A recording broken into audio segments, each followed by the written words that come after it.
the road to 2500 on leechhouse.org, and we're also playing the subs. So let's start off by playing a couple of games just right here in the 10-minute pool. Let's get warmed up.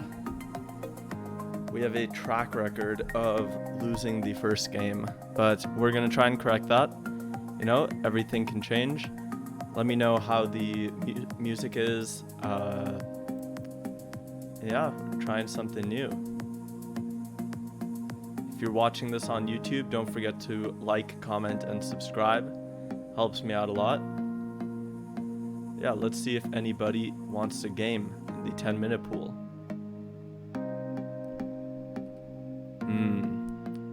Looks like nobody's biting yet. We'll wait.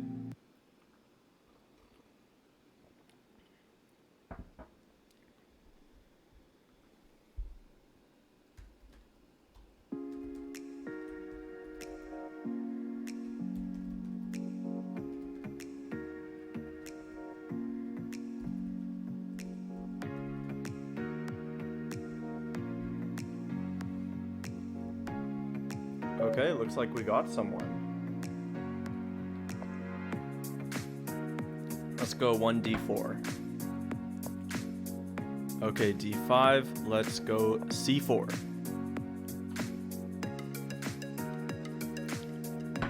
Okay, we're gonna get a Queen's Gambit declined here. I'm going to go for the Catalan.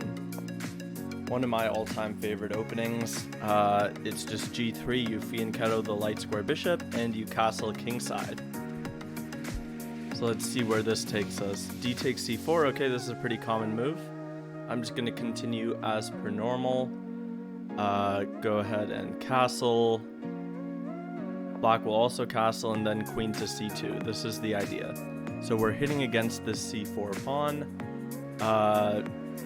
We're going to play a4 to add pressure if our opponent tries to hold on to the pawn. Okay, bishop to d7. That's a pretty normal move. Now, I think I'm just going to take this pawn. See a pawn, take a pawn. Okay, bishop c6. This is a pretty normal way of doing things. Now, I have to decide what I want to do. Bishop to f4 is a pretty normal idea here. Just bring the bishop out. So is rook to d1. I think I'm going to go for bishop to f4 this time around. The idea is that we're vacating the c1 square, so that if bishop to d5, we bring the queen all the way back to c1. That's the idea. So knight d7, and I'm going to continue rook to d1. If knight b6, just dropping back all the way to c1 where my queen can't be hit anymore. And then just bringing out my pieces. I'm okay with my opponent coming and taking this bishop, just because we take back with the pawn. So it's not that big a deal. And we're okay with these doubled pawns right here because they control the center. If we get a pawn here, we just have more control over this e5 square.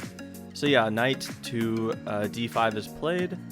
And now I'm thinking just knight to c3 and allow this capture. So takes happens.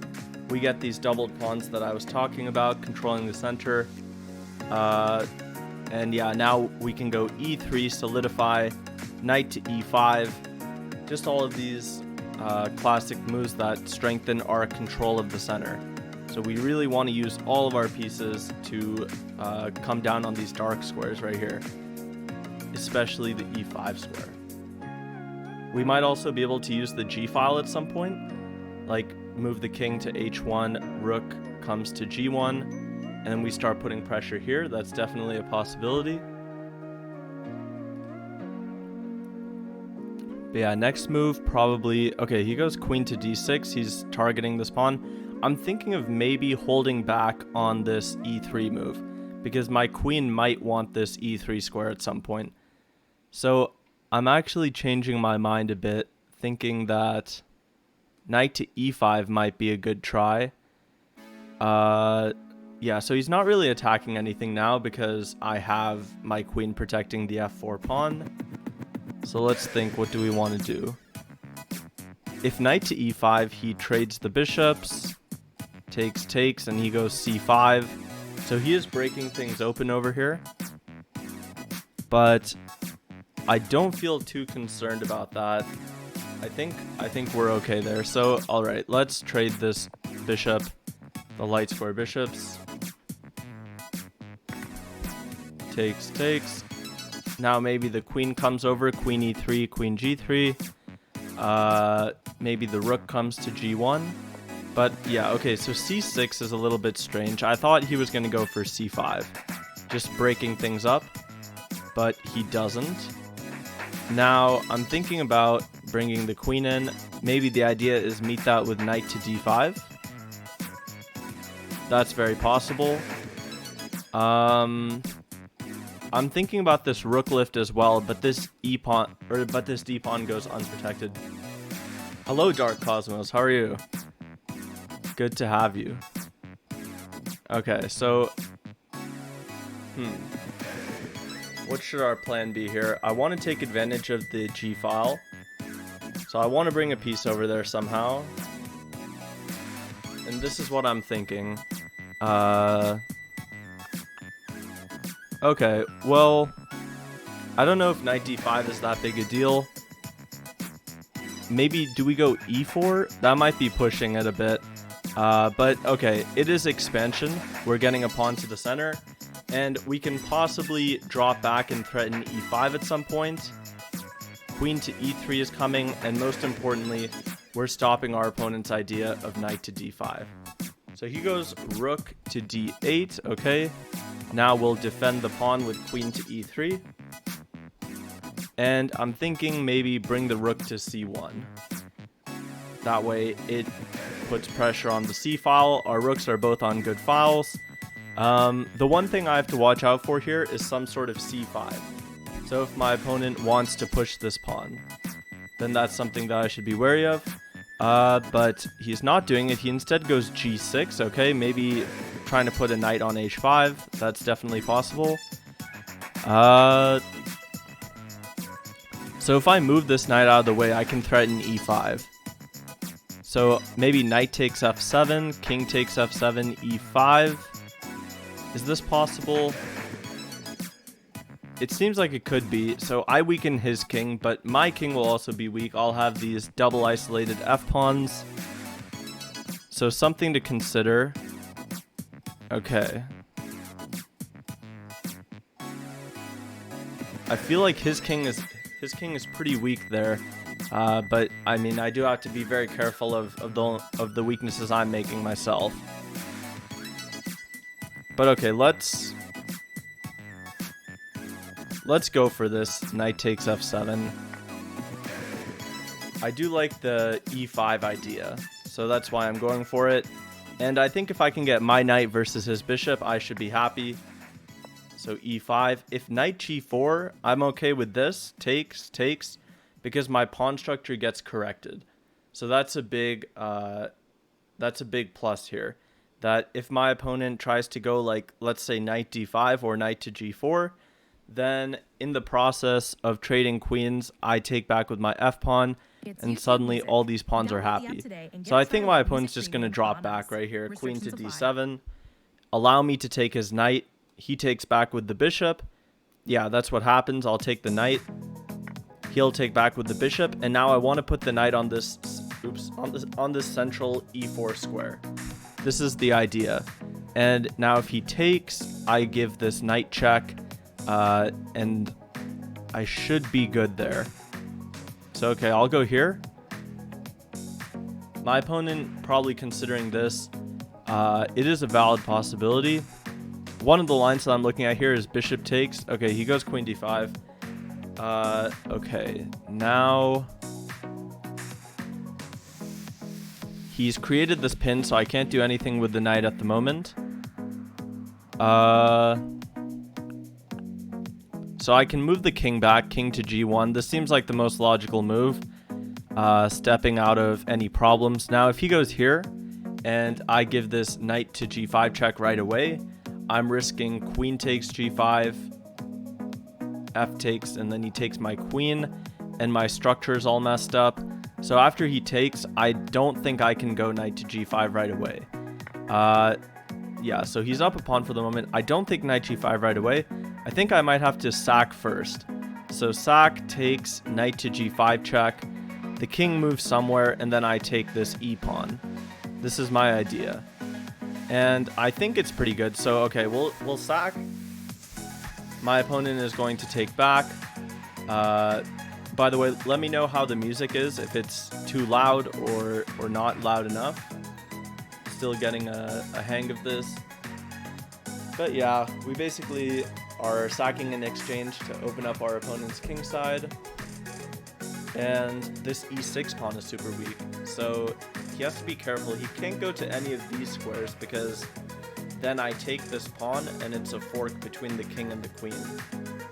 So he can't go to f8 or g7, which leaves him these 4 squares right here. And the beauty of this is that all of those squares create a check after queen takes e6. So no matter what, I'm going to be able to check him on this next move. And I do have some ideas, some mating ideas. For example, okay, so he goes back there. I am obliged to take this. And then he's going to go here. Yep, which he does. Okay. Now we have some time. So it's worth just trying to figure out the best move. Okay, so what would the best move here be? Shoe Factory, what's up, man? Good to have you. I'm doing well. Okay, we're just trying to find out what the most precise move is here. Alright, well, my opponent's currently up a full exchange. So that's not great, but we do have very strong attacking chances. I am playing subs. I absolutely am. Okay, so if rook... So queen here. Rook d7. Yeah, my opponent is slipping away there. Queen here, rook up, knight to f7 check. King to g7. My opponent's slipping away again. So, okay, let's try to see. Knight f7 check gets back the exchange. Yeah, AZW saying why not just fork? Yeah, knight f7 gets back the exchange, but I don't know if I'm getting enough there. Like, let's say I take the rook, takes back. Yeah, I'm not convinced I get enough there. But okay, I pretty much have to do it. So I will. Yeah, basically I need to have more than the exchange to win. That's a good way to put it. Okay, now let's say I go knight e5. He just takes the pawn. Knight g5. Oops, knight g5. He's also just taking the pawn. So I think I have to take the exchange, and I have to speed up a little bit so I don't lose on time. So he'll probably take back with the rook, and it's even right now, even material, except my pawn structure is really atrocious. I can try to fix it with some sort of queen to e5 move, but if he takes and I go queen e5, I'm giving him too much play with the rook coming to d2 at the end. What's up, guitar guy Alex V? Glad you like the channel. Yeah, great to have you. Okay, so now if my opponent takes either of these pawns, I can make this fork here.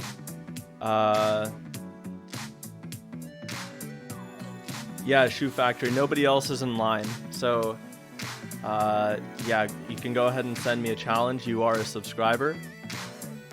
Guitar guy Alex V saying, what books do you recommend to a late beginner? Also, what training/study plan? So as far as like general advice, I have a lot of stuff in my Road to National Masters series on YouTube. So You could check that out if you're interested. But I don't talk about books in that series. For books, I guess just like whatever opening you're studying, books on that. That's one thing. And then past that, Jeremy Silman has a good book on how to reassess your chess, which I would recommend. Okay, now my opponent is ready to defend this. So I may have to take this into a queen and pawn ending, which is not something I'm very excited to do, but I may have to here. So let me give this check first. He'll probably go rook to f7 is what I'm guessing. And then I can trade off the queens, which I feel I have to do here. So takes. And I'm in a slightly worse rook and pawn ending with less time on the clock. So, I mean, let's hope we can hold. I want to bring the king. Okay, so do I go h4? No, h4 creates too many weaknesses. So I'll just go king to g2. Keep bringing the king. And now f4. Yeah, this is a pretty tough position. Okay, not a whole lot to do. I think this ending is losing if I allow everything to get traded off. So I shouldn't be doing that.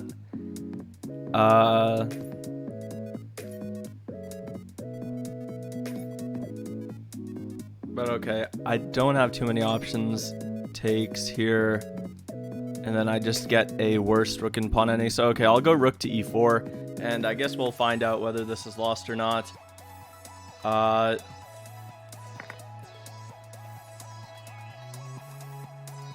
Yeah, AZWU.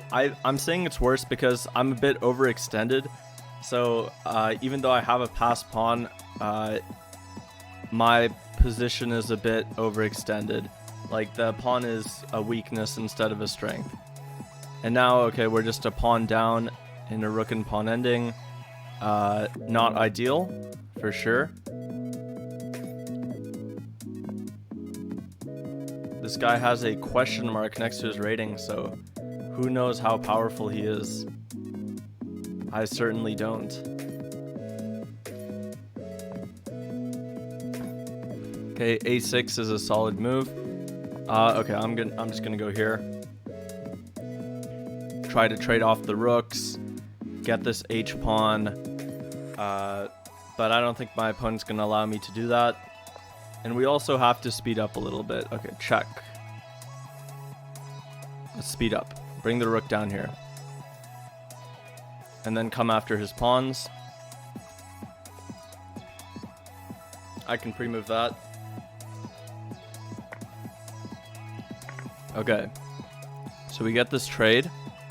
And now I feel like I have chances though, because I have this passed h-pawn. So what's his winning plan? Okay, so he steps into this diagonal, which means after I promote, it's going to be a check. So let's just keep pushing. h5. Yeah, just keep pushing this. Take. Okay, and now I promote with check, which is an important detail. So, okay, it's check.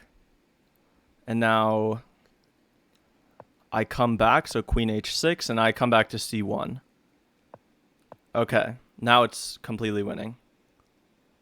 You listen to music. All right, so now we you just wanna have to listen not to flag. in the background. And without ads. No worries, that's all in the new music streaming app made by YouTube. Download YouTube Okay, Music today. And get we trial get a of Music resignation, Premium okay. on us. Restrictions apply. Awesome, so we got a win there.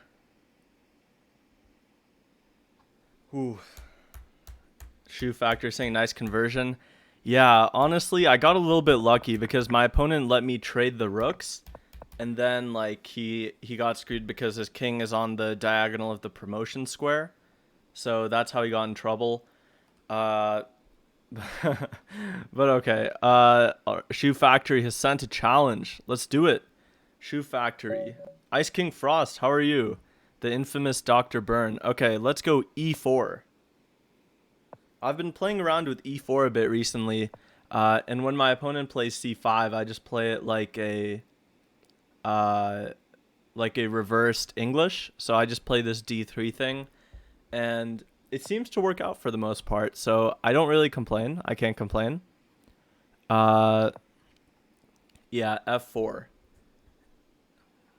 Good to hear that you're doing good.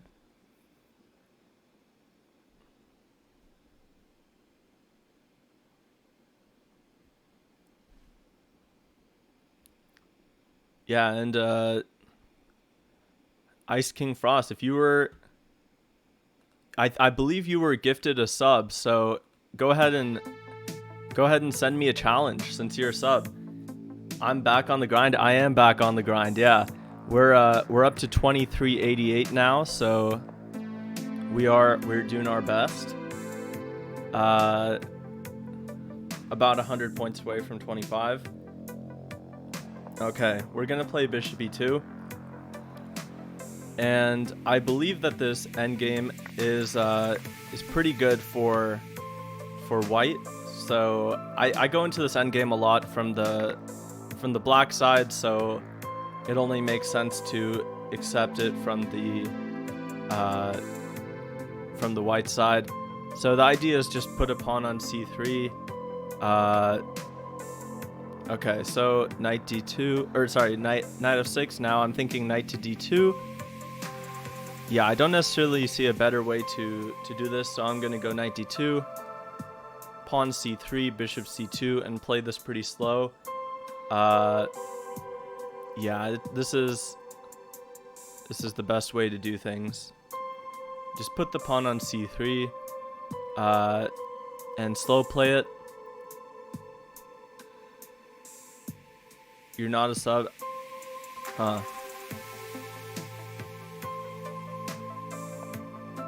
Okay, bishop a6 by Shoe Factory. Very interesting move, trying to control this diagonal, the d3 square. Okay, let's go bishop a4. Bring our bishop to a more ambitious square. See if we can force our opponent's bishop back.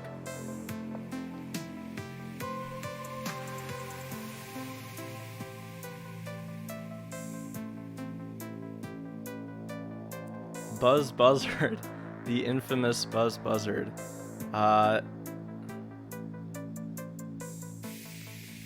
Okay. Gifting a sub to Ice King Frost so that Ice King Frost can challenge. Wow. Very generous.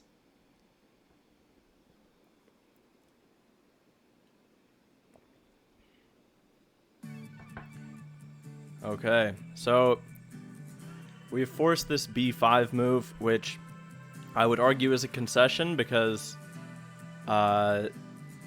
this bishop on a6 doesn't control the diagonal anymore. So we can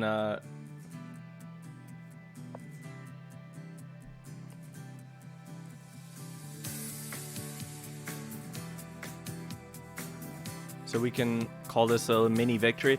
Now bishop d6, the placement of these pieces is a bit odd, so be careful when putting your pieces on squares like this because they can fall victim to a fork. Yeah, pawn forks can be really nasty. So we get a pawn fork here, and I guess this sort of goes to show that even queenless middle games can have a bit of a bite. So, I mean, I've definitely learned that lesson the hard way in the past, not to get too comfortable in these like queenless middle games. But yeah, Shoe Factory is playing very well there. One thing I'll note here is that bishop a6 isn't necessary because I don't want a castle anyways. It's a queenless middle game, so I just want to keep my king in the center. That way, when we trade some more pieces, my king can more easily hop to the center of the board, and I'll have an easier time activating it.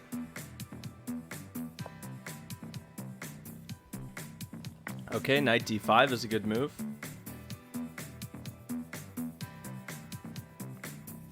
Now we'll take that pawn. And I have a bit of a tricky idea. So if knight takes f4, I can go knight to e4, unleashing the discovery on this knight. Then if he takes the pawn, I think this will trap the knight. So yeah, the knight's going to get trapped on g2 there. If not, I guess my next move would be knight to e4 anyways. Just bringing the knight to the center of the board, attacking this pawn.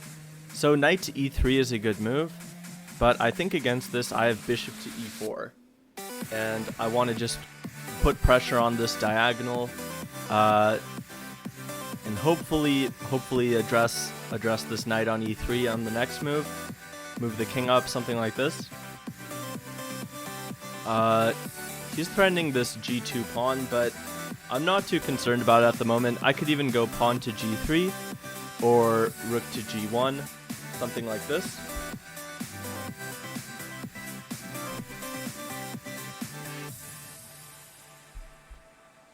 But yeah, the bishop pin on the knight has to be addressed on this move. I think rook to c8 will be the move of choice. That's my guess. So if rook to c8, now I go king f2, knight g4, king g3, maybe something like this. Or yeah, maybe I just go rook to g1. This could be a simple enough fix. Rook to g1, then just bring the king up, something like that. But let's see what Shoe Factory has in mind for us. And any other subs, feel free to send a challenge. You could do like 5+0 casual, so as to not destroy my chances of getting to 2,500. So okay, king to d7 is tried. Now I think knight to e5 is a pretty strong move. Just giving the check. If he takes, I'll take back with my pawn. And now the d6 pawn has been solidified. So we're happy about that. The d6 pawn isn't going anywhere for the foreseeable future. So yeah, now we can do some discoveries with our knight. Bring the knight out of the way so that this knight on e3 is attacked. And just try to advance our passed pawn. So maybe trying to get this rook to d1 to support the pawn so that it can be pushed. But in the immediate future, I just want to dislodge this knight from e3 and do so with tempo. Right now I'm attacking this rook on a8, so this has to be addressed, and then after it is, I can make this knight move that I was talking about. So rook to f8, I guess the idea is support the f6 push. Not a bad idea at all. We're going to play knight to b3, bringing the knight out of the way. And now we're attacking this knight, so it has to go somewhere. Maybe knight c4, knight g4, even knight d5 or f5 is possible. And then we're going to target this c5 pawn. So this is actually a piece-winning tactic, looks like, because we're threatening this knight, and we're threatening knight takes c5, which forks the king and the bishop. So there's no way to address both of these at once, which is why we're in a pretty good position here.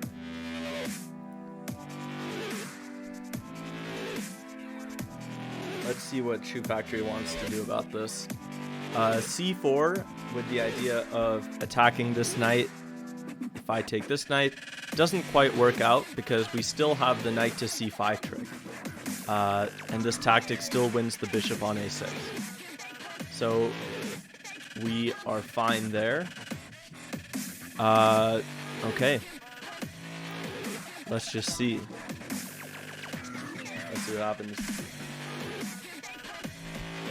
We might try to enter like some blitz arena if I can play you guys in time.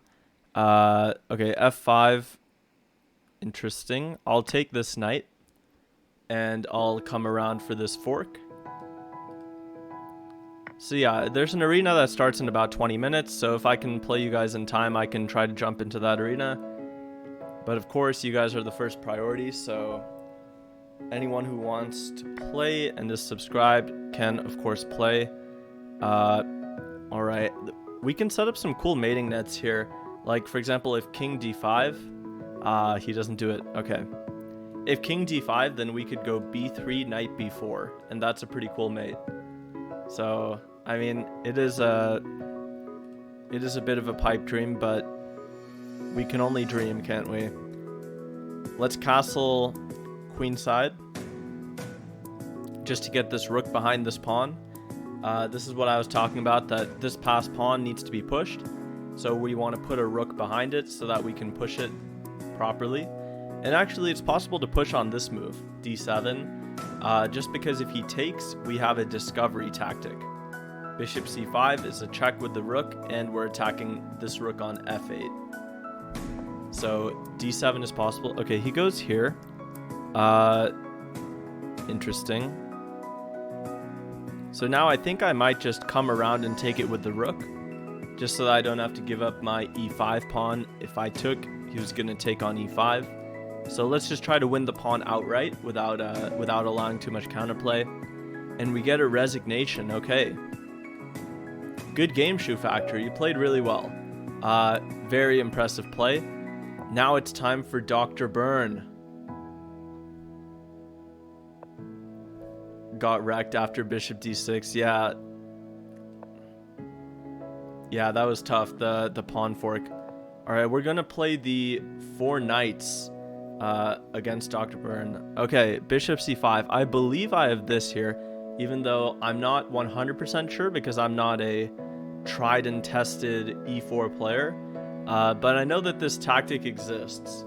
Knight takes on e5. With the idea that if your opponent takes back, you have pawn to d4, and you're getting a lot of play in the center. And you get your piece back. So let's see how he reacts to this. Yeah, a lot of players will play this, but it's supposedly not great because you take back and your king is actually quite safe. So yeah, the king is safe on f2, and we're just going to expand in the center with pawn to d4. So just to show that line, takes, takes, takes, and d4. And we can claim that our king is quite safe.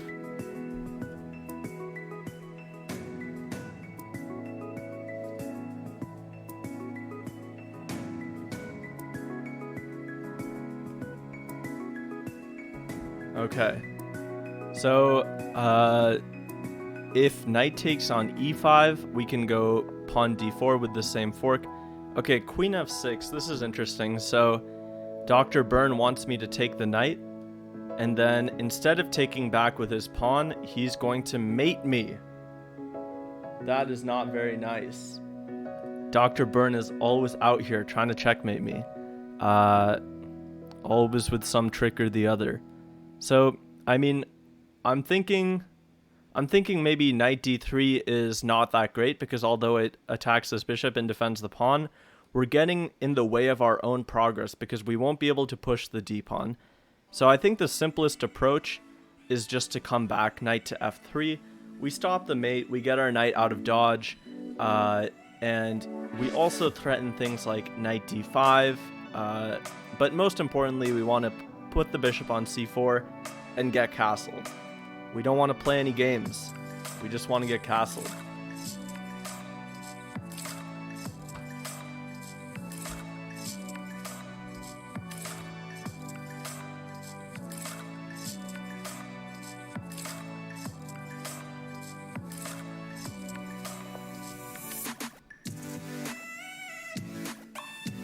Okay, knight to h6 played. Now, okay, I can't go d5 or d4 just yet. Jack Urakawa has joined. What's up, man? Good to have you. Okay, I'm strongly leaning towards this knight d5 move, just because we create such a strong threat on this c7 pawn. So Dr. Byrne goes back, and now we can start expanding pawn to d4. The queen no longer defends this square, so now we have enough defenders on the d4 pawn to just make this a reality. Okay, gives this check. Now, I'm thinking about taking the bishop pair. It's very tempting for sure. So let's just take the bishop pair and go c3. Now we're getting everything out. Maybe put the bishop on c4. This could be a very good square for it. Let's do it. And if black castles kingside, we have this option to take this knight. And that could be potentially pretty bad for Dr. Byrne here, because the kingside is getting opened up. He takes with the g-pawn, and then his king might not feel all that safe on g8. If that doesn't happen, then it's not clear where the king should go. I'm thinking maybe push this pawn, just get this knight to a worse square, or maybe just castle kingside and just play normally up a pawn. So we do have some options here. Bishop g5 also looking pretty good, saying that, okay, if you go f6, you're just creating more weaknesses, and then I take your knight. Takes, and then I try to put this queen on h5. So that's the idea. Let's see if we can make it happen. Also, what do you guys think of the new stream setup? I tried to change it around a little bit, make it like all black, even wore a black shirt to fit the theme. No, I'm just kidding. Okay, knight to a5. Now, I think I just want to drop the bishop back right here. I don't see anything much better than that. Wait, if I go bishop here, f6, then I take. Okay, that also looks quite good. But okay, we can go bishop back first. The new layout looks sleeker, more chilled out thing. Okay, that's good. I'm glad you like it. Okay, d5. Now I'm just gonna castle, and I'm gonna try and take advantage of the king in the center of the board. This is the idea. We just want to come around. Okay, bishop g4 is a good move. Now I'll try to get the bishop pair by going h3. Bishop h5, good move. Okay, I'm going to actually take this one. And I'm going to try and unpin myself. So if takes back, then I may go queen check here, and then move the knight, because I'll no longer be pinned after queen to e1. So he does take, and now I want to go queen e1. And I'm unpinning myself with check, and now I go knight to e5. So we broke the pin. We're doing pretty well here. Our bishops are strong. This bishop can come to e4. Okay, he goes there. Let's put this bishop on e4 just because it's a very strong square. We're eyeing this b7 pawn. Queen b5, okay. Queen b5. So the idea is, I guess, threatening this bishop e2 move maybe. I'll just go pawn to b4. Knight c4. I was thinking I had this bishop back, and once the bishop gets pulled back, then I have a lot of pressure on this pin knight. So let's see how Dr. Byrne wants to address this. Oh, I forgot this was a 5-0 game, but luckily we still have some time. That is my own fault since I told you guys to challenge to 5-0. Okay, so queen goes back. Let's just take with the knight, offer a queen trade. Dr. Byrne wisely does not accept the queen trade. He knows that when you're up in material, you gotta trade, and when you're down, you gotta hold off on the trading to create more chances. Alright, let's take this knight. That's the first step so that we can come into the f5 square. And And now we have some nasty tactics. Knight d7 and knight b6, double check. We live for those double checks, and then we get the queen. So Dr. Byrne resigns. Good game to Dr. Byrne.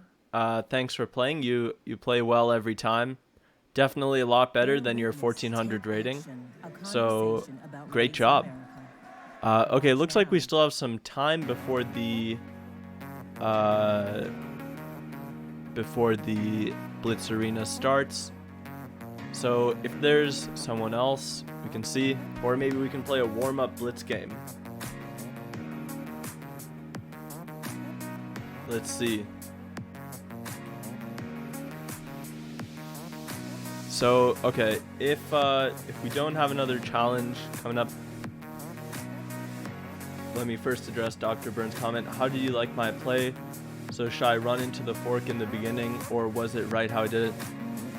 Yeah, so you shouldn't run into the fork. Yeah, that bishop c5 move wasn't correct. So instead, just enter the 4 knights by bringing out your knights to f6 and c6. So instead of this bishop c5 move that you played, just go e5, knight c6, knight f6. Bring out these knights, and you won't fall for this this tactic. So, all right, Jack Urakawa playing the Sicilian. All right, let's go d3. This is what we said we wanted to do. So let's just do it.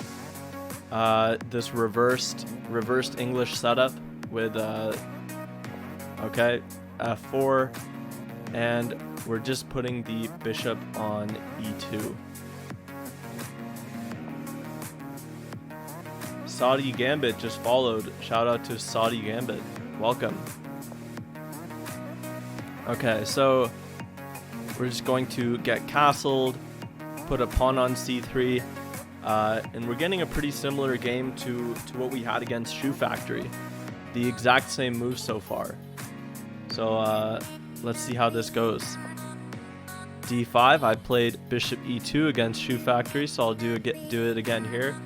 And like I mentioned, I am okay with this endgame. This queenless middle game, actually, I guess that would be more accurate than endgame. So we get this queenless middle game again. You guys are giving me some real good practice in this queenless middle game.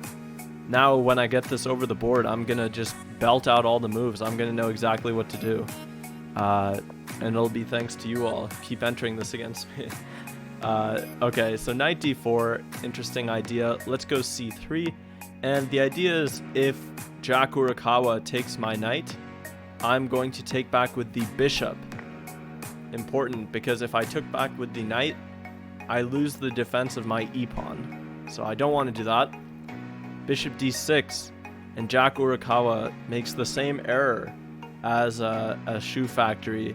This is a really common idea, this pawn fork, but I guess, like I was saying earlier, there's really this sense of safety. There's this sense of safety that comes with queenless middle games, that like it's hard to sense the danger sometimes. Ice King Frost says, "Stop it now with the forks." I know, I've been too fork happy today. You guys gotta stop me from all these forks. Okay, so pawn to b6. Now we can unleash our monster on f3. So yeah, we can take this rook and just pull our bishop back to f3. And we might get castled, or we might go for the queenside castle again. Rook to d8. Okay, so he doesn't want my knight on f6. Maybe I'll drop it back to some place like h5 or g4. One of these squares. Which one do I want to go to? I don't want to be too greedy. I don't want to just take this pawn. So I'll be less greedy and drop the knight back to here. Now I want the bishop to come back to f3, and I just want to solidify. Shoe Factory says, "Sweet playlist." Yeah, thanks. It was Buzzard's recommendation to add music to the stream, so I'm glad it's working out well. But yeah, we're just gonna drop the bishop back. Bishop e3, rook d1, all those moves, and then we're gonna try and take down the hourly blitz arena. That's the plan.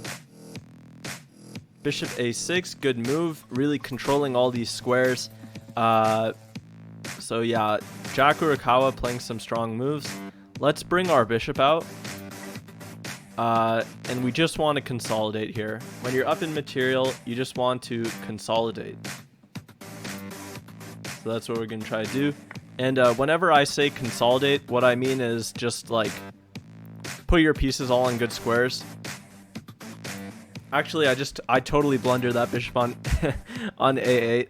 But I'm just going to pretend like I didn't. So yeah, let's just continue as if I didn't do that. But we're still doing well here.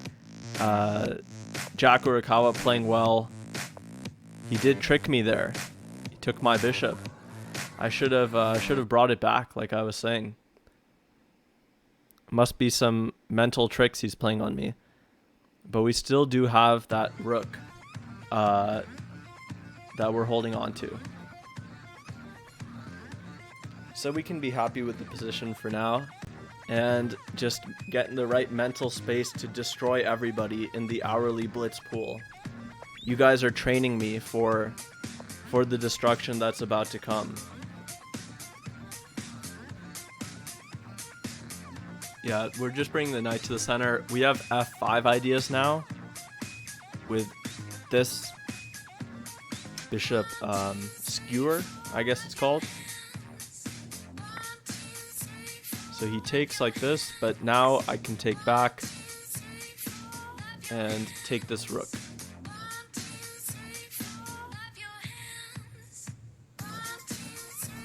Now I guess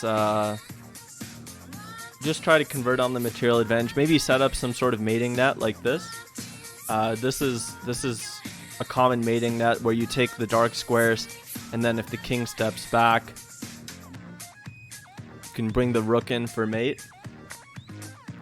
So takes, let's take back, bring our rook to the d file, control the dark squares, and deliver a mate. This is the plan. So let's check and put the bishop on f6. This is what we wanted, just so that we're limiting the squares our opponent's king can go to. If king to e8, I'm going to continue limiting those squares by taking on c5. Okay, I'll just take on c5 anyways. Now the king can't run this way, so we get a resignation. Good game. Beep 1058 is challenging. Are you in the chat? Beep or Beep 081, I guess. And are you subscribed? They might just be, yeah.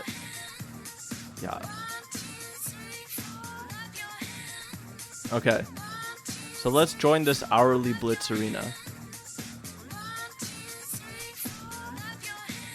And we're joining fashionably a little bit late. It's so that we get paired against, I guess we'll get paired against someone slightly lower. And then we're going to beat everyone. I guess the tournament just started, so we're the highest rated player in the tournament. Jack Urakawa says cheers for the game. Yeah, good game. You played well. Download the app today and get a trial of Music Premium on us. Yeah, you and Shoe Factory must be training together, entering the same queenless middle game against me. Okay, let's see if we can get a game against one of these people. We are the top seed as of right now, so we're going to try and take advantage of that. All right, let's go for c6, the caro-kann. Training the same blunder. Yeah, no, that's it's not a bad endgame to enter. So it is very equal. So it's really not something I should be entering with the white pieces, but you know, sometimes you just do things. No matter how irrational. Okay, now let's put a pawn on e6 and try to solidify our pawn advantage. Another thing I want to do is bring this knight out. So I want to put the knight on c6. Let's do that by playing c5 and putting the knight on c6. My opponent playing very fast, or I guess we're playing at the same speed, but he has given me this pawn, and he's done so very fast. So let's go g6 actually, because I want to put the bishop here and exert more pressure on e5. If I can win this e5 pawn, then I'll have this mass of pawns in the center of the board, and it will be unstoppable. So that's what I'm going for here. Knight to f1. Okay, I will castle, and I will play queen to b8. Or will I? Okay, does he want knight g4? That seems like what he wants. I feel like I could probably give it to him. I mean, I don't think it's that big a deal. Huh. Okay, I'll think about this for a second more. Maybe I go f5, allow him to en passant, and then I take back with the queen or something like that. That could be pretty dangerous. Okay, let's go f5. I like this move. We're just opening up the f-file, and we're stopping knight to g4. If he takes back, or if he takes, we take back with the queen, and we're threatening the bishop on f4. We also have e5 ideas. And if he doesn't do anything about this f-pawn, then we continue with our plan queen b8, attacking the b-pawn on b2, and this pawn on e5. So we're going to pick up a pawn there. Queen g3, interesting. So trying to maybe snake in this way. Not sure I agree with queen to g3, but I guess he also wants to bring his knight. So it could be a fine move. Let's go rook b8. We're just putting pressure on this pawn. And if he goes b3, let's keep putting pressure. Bishop g5, but now queen c7, and I'm attacking this pawn. If he goes f4, his bishop is feeling a little bit cramped, I guess, on the king side. I don't know if there's a better way to put it. Alright, let's take this b2 pawn. So now we're up 2 pawns, and this c2 pawn is weak too. So can we just keep scooping up pawns? Rook takes c2. Wow, this is like Yasser Seirawan's dream. He just keeps getting pawns. Yasser Seirawan, of course, being the famous commentator with the St. Louis Chess Club, who is famous for loving his pawns. Okay, now this is a threat. I can address it by offering a queen trade. That's one option. And I think I'm going to do it that way, because if I step into king h7, I'm allowing knight to g5 check, which I don't really want to allow. So he goes back. Now I think I can just go f4. G5, attacking f4. But should I? I can also go king to h7, defending g6. So if I go here, if I go g5, I'm allowing a sacrifice, and I just don't feel like allowing a sack in this position, because I can just play this much more simply. I can go rook c3, put pressure on this pin, maybe even push my d-pawn, because I have this colossal massive pawns in the center of the board, and I should just start pushing it. Chess Patzer US followed. Welcome, Chess Patzer US. I believe formerly known as VM Partha. What's up, man? Good to have you. We are falling behind in the standings. I see some people already on 4 points. How did they do it? That's way too many points. Okay, let's go here. Try to get him to trade on our terms. That's one thing that you should always be trying to do, trade on your own terms. So instead of trading rooks right away, I let him trade rooks, allowing me to get this passed pawn on c3. And now I push him. My knight would be happy on either of these squares, d3 or d5. So that's what I'm going to try to do. I really need to tell a streamer to challenge someone called Alpha Fish. He's so good. Alpha Fish. Is that a combination of Alpha Zero and Stockfish? That would be pretty good. Yeah, both of those engines are very strong. Okay, so my opponent has sacrificed a piece, but what he really needed was his knight. The bishop isn't going to be able to do the trick if he wants to checkmate me. And I just have these really good pawns. So, okay, bishop comes here. Now, I do have enough defenders to take care of the attack. So I'm just going to scoop up this pawn. Queen takes on e5. I'll take this.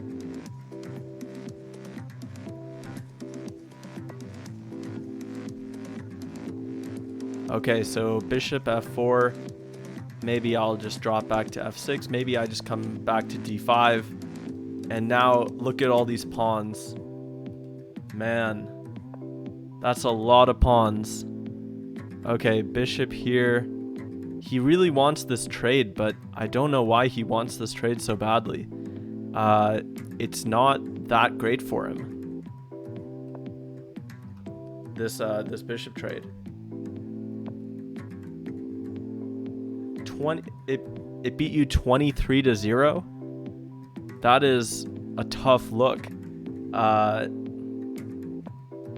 mean, sometimes that happens, especially if you're someone who tilts.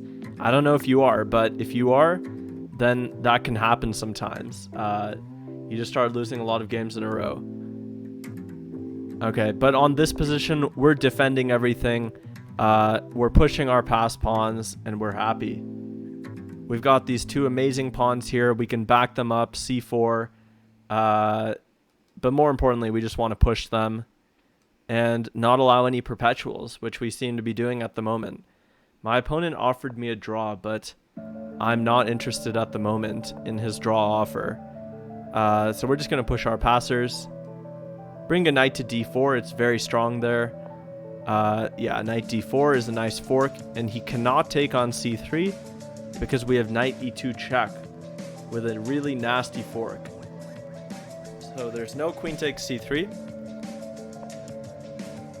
He goes there. I'll bring the queen to d4 and promote with mate. Good game to Aquahila.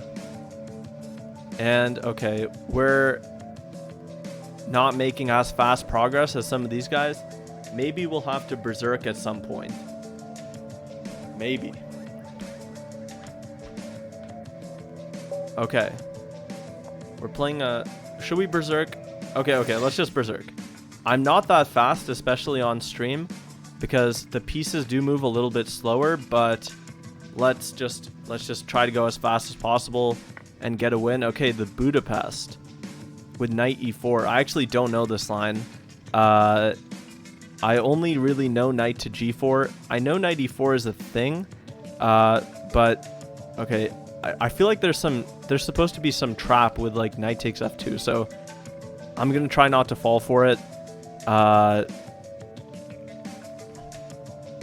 actually don't know for sure, but I think that there might be some sort of knight takes f2 trap, so I'm just gonna go knight f3, stop any sort of queen nonsense. Okay, he goes there. Yeah, I'm actually not sure. There's some trap in this line, but I just don't know it. So let's hope that I don't fall for it. So he takes. I'll try to make some better speed here. I am going fairly slow. Okay. We're probably just going to have to allow an end game. That's what it looks like. So, okay, we'll go here. Queen e7 threatens the pawn, and we're just going to take an ending. Yeah. Castle.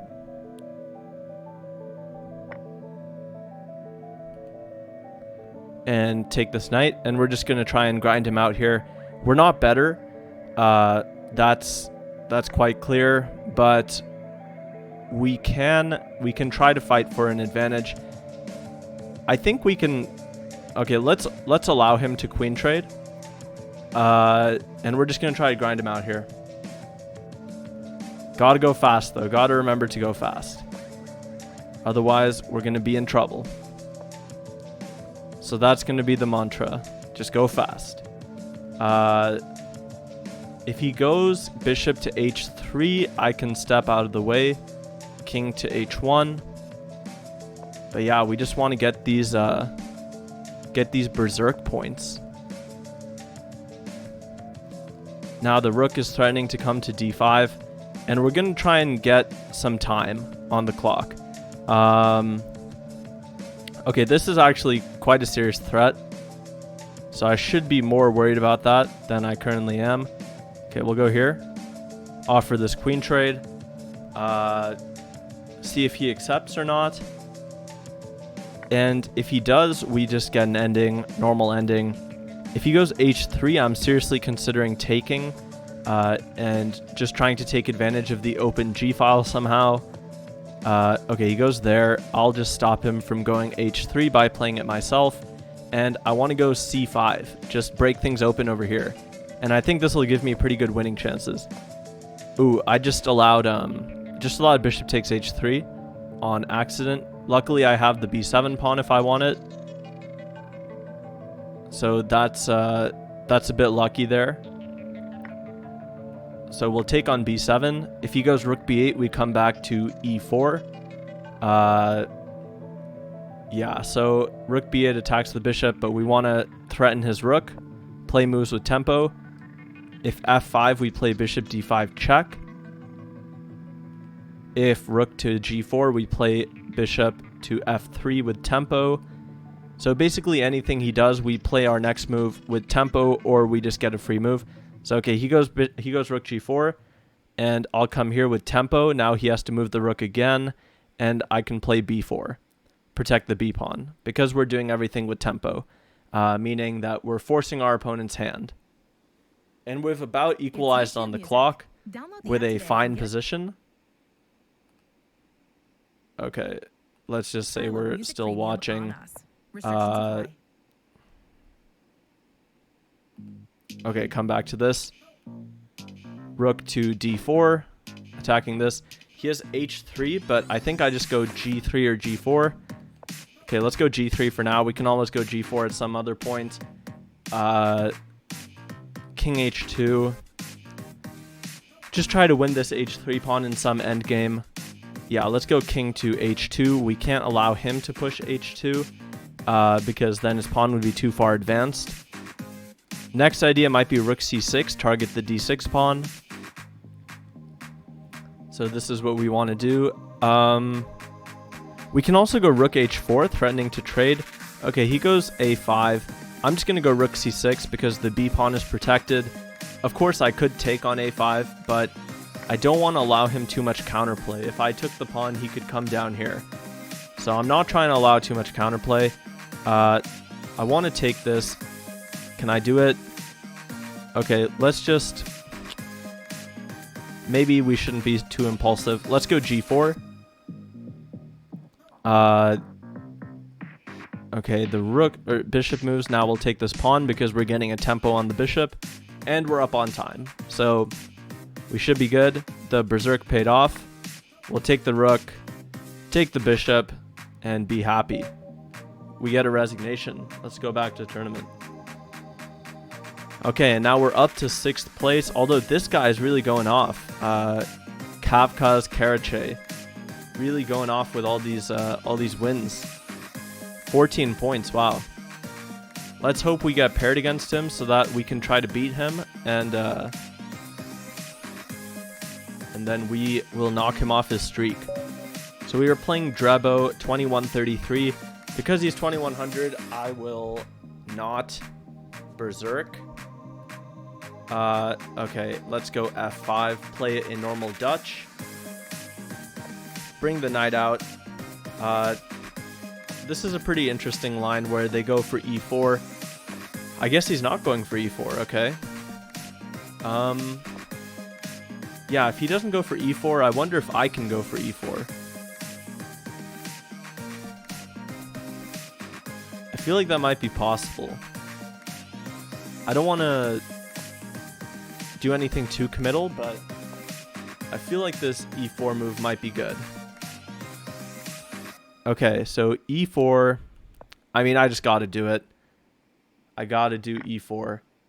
And now e3 is possible. It's too tempting. So we'll go here. Knight e4 is a good move. I'll take this knight, probably. He has to take back with his knight. And then I want to drop the bishop back. Maybe bishop to d4. Yeah, I think that's what I want to do. Bishop back to d4. So yeah, he takes. And I want to keep preventing him from castling. So this seems like a good move. Now I want to try and castle myself. Okay, this was a very, very sneaky trick. Which I had missed. Okay, that's unfortunate. I have to go bishop f6. Yeah, that was not the move to miss. Now the advantage has just flipped from black advantage to white advantage. Because my king side is all messed up. So I'll try to salvage it. We'll see what we can do. We probably want to just castle. If he stops us from castling, we'll try to go queenside. Maybe we should be trying to go queenside anyways. Yeah. Okay, so he does stop us. So we're going to go queenside, queen e7, and try to bring this bishop out, castle queenside. Yeah, tough position now. But all by my own doing. So we'll try to rectify this mistake. Okay, e4, he blocks the diagonal of his own bishop, which I don't think is a good idea. So we're going to bring our knight in. He has this queen h5 check, but we can block if we want. Maybe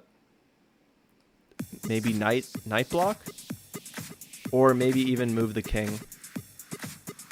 Honestly, moving the king doesn't seem so bad. Yeah, I don't really mind that too much. King d8. It's sort of unclear how he takes advantage of this if we just move the king.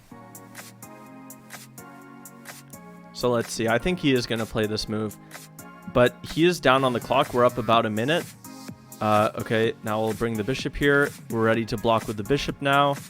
Yeah, and we're just going to try to milk our time advantage. If we can try to castle queenside and bring the rooks over, like bring this rook over to g8, then we'll start having an attack. Okay, so he goes there.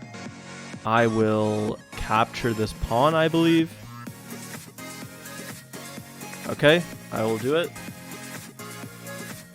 If he takes on f6, I'm debating between rook to g8 and taking the queen. I think I might just go rook to g8. Allow him to take my queen. Just basically trying to do things on my own terms.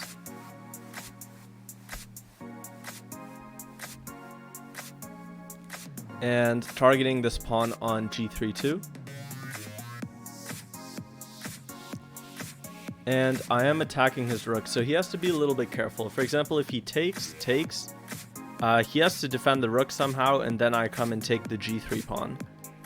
So I've gone from a very unsafe king to a pretty safe king. And my opponent is almost down 2 minutes on the clock now. So I'm starting to feel better and better about this position, especially given this strong bishop on c4. I feel pretty good about this.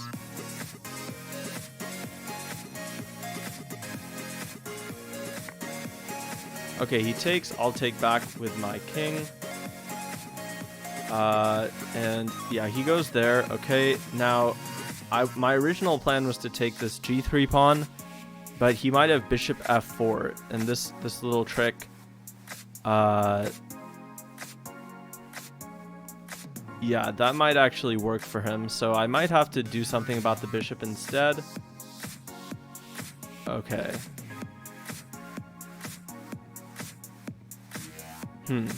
So I should, maybe I should defend on c7.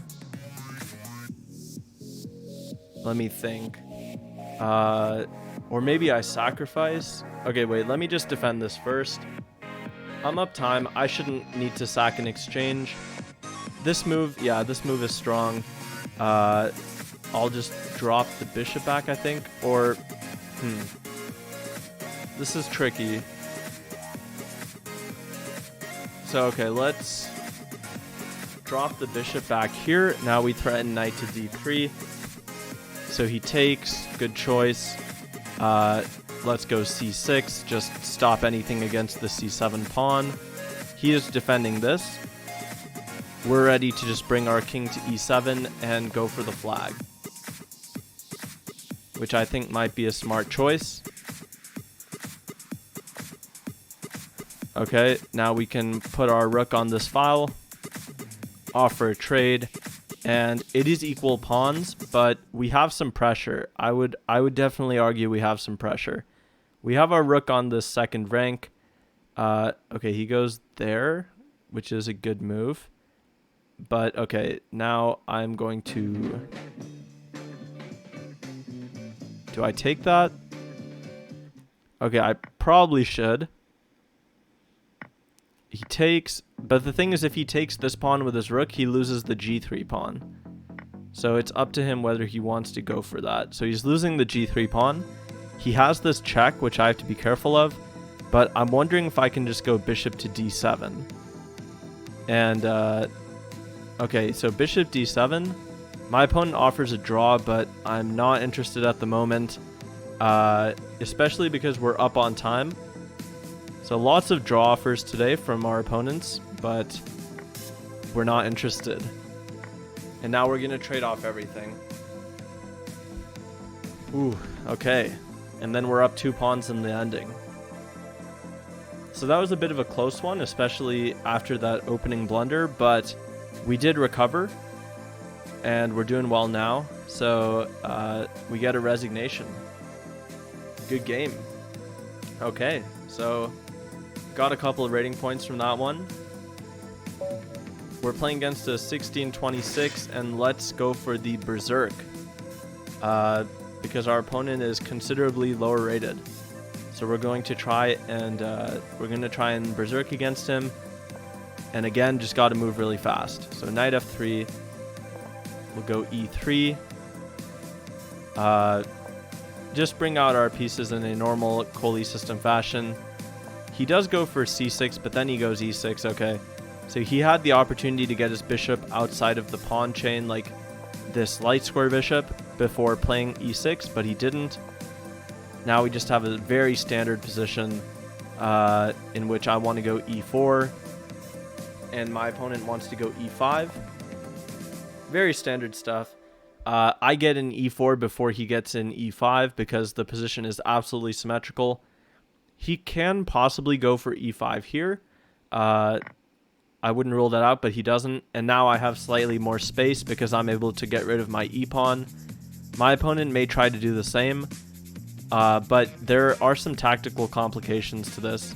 So if he does this, which he clearly is going for, then we can take this pawn at the end. And this is like a very small tactic. And we want to pick up the knight on e5 at the end. So we have this queen h5 check. I won't pre-move it because if he goes king to h8 and I go queen here, he has bishop to g4. Or maybe I can allow that. Okay, let's go queen here. If bishop g4, I still pick up the knight. And it is opposite colored bishops, but it's unclear because it's still a middle game. So I'm not too afraid of the opposite colored bishops given that it's a middle game. If it were an ending, if more pieces were off the board, I'd be more concerned about that. but as it stands currently, I have no reason to worry about it. Okay, so he goes here, but this allows bishop check, followed by mate. Yeah, that's a sneaky little move. Bishop g6. Good game to Robert Lepecheur. We've climbed up to 4th, okay. Vinod is scoring some pretty high point totals, but we're still in it. We're still in it to win it. We're not going to berserk this one because our opponent is 2130. Okay, so he goes for this, what's called the apocalypse attack, and I actually don't really know how to play against this one. I think it's supposed to be bishop to d7, but yeah, I don't know. So he takes, okay. I will bring my knight out. Maybe I'll fianchetto this bishop. Yeah, let's fianchetto this g6, bishop g7. I need to learn what to do against this apocalypse attack, I think is what it's called. Because as it currently stands, I have just been giving up the bishop pair and hoping for the best. So I should learn more here. If knight to e5, I'll make the trade. Okay, so he's really going for control of the e5 square. And I'm going to go for the minority attack on the queen side. Just go b4. Yeah, let's keep going with this. My opponent might play knight to e5 at some point. Right now, he's not doing so. Maybe I'll swing my knight around, try to control this square. Let's go knight e8 and just try to control these queenside squares. Like knight a5, knight c4. And we're going to try and play the clock a little bit too. So we're going to try and move a little bit fast and hope our opponent mismanages his clock. He can go for opposite colored bishops here, but we're still going to push. Even if it's opposite colored bishops, we still have a possibility of pushing. And our bishop is arguably better than his bishop, so we're not too concerned. He goes queen there. Let's put our knight on c4 where it's very good. And we could get a major piece ending here. That's very possible. So if he takes my knight with his bishop, then I take back. He trades off these bishops. We get queen and 2 rooks versus queen and 2 rooks. And both sides are pushing for their own advantages. Like, my opponent might be pushing to try and create some sort of attack. And I'm pushing to play against these weak pawns. So different advantages in the position, different things to play for. And I might also be interested in exchanging these bishops at some point. Or maybe even, or probably not, I'd probably never want to play bishop to f8 because ignoring the piece trade allows him to come in with his queen. So, okay, he trades the bishops. Now, I'm okay with a rook ending. So, any of these queen c7 trades are fine with me. Just because my opponent has these weak pawns. And that is something that I want to play against. So h4, really trying to make this trade happen. Or sorry, not trying to make the trade, really trying to make this attack happen. So I'm going to try to trade. Just because my opponent is developing quite the attack. And if he declines the trade, I can try to focus on what I was focusing on earlier. By bringing the rook to c8, ganging up on the c3 pawn. YouTube videos that you can download or watch in the back. Okay. So maybe queen f6 is a try to keep stuff on the board, but then I take on c3. And all of a sudden, I'm winning these pawns, and my opponent's compensation is unclear. Basically, this is what he wants to do. But he might not be in time. So he goes queen to f6, and now I can consider taking this. Okay. And I just have to make sure that my opponent isn't doing anything too scary. I can also just go here, bring the other rook to c8. No need to allow certain counterplay. Queen f4, okay. Let's go here. Threaten to take on c3. He goes there. Let's go queen to c7. Yeah, we have to come up with something actually, because what I'm doing right now is not sustainable. Like, we're not pushing in a good enough way here, because we just keep allowing our opponent to do this same thing. So, okay, he does. We are up about 2 minutes on the clock, so we don't have to worry too much. We don't want to give a draw, so we're going to avoid doing that. Okay, how to push further? Maybe king to g7 with the idea of bringing the queen. Although he does have this rook f3 idea.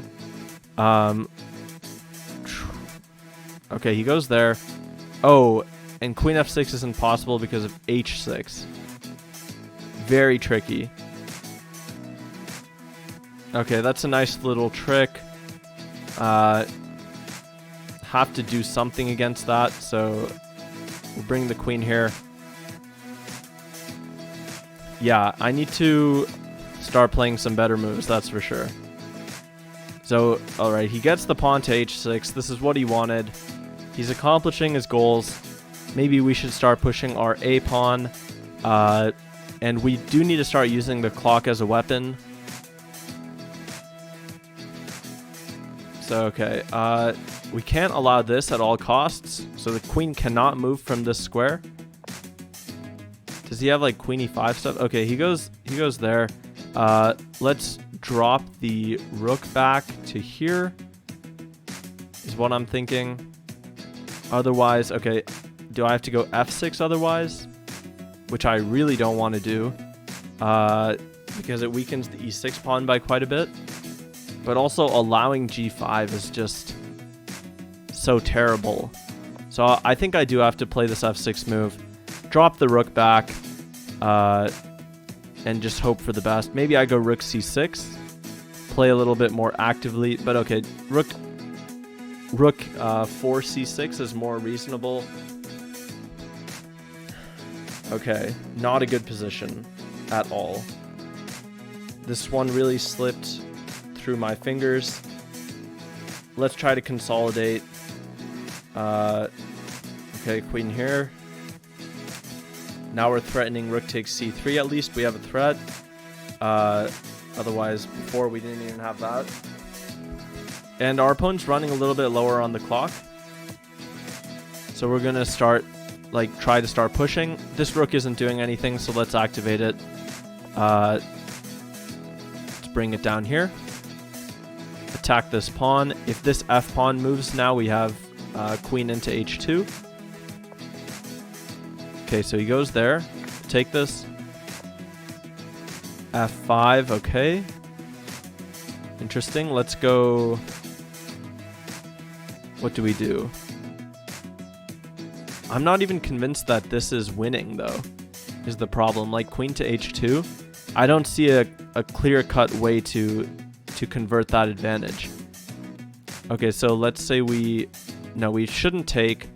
Let's bring the king over. One thing that we have going for us here is that if he takes, we have a mate threat. So okay, he goes there. Don't even know what to do. Take this. We have threats here now, at least. Okay, I'll take this. Just keep taking stuff. He wants this. So, can we give it to him? Okay, it takes.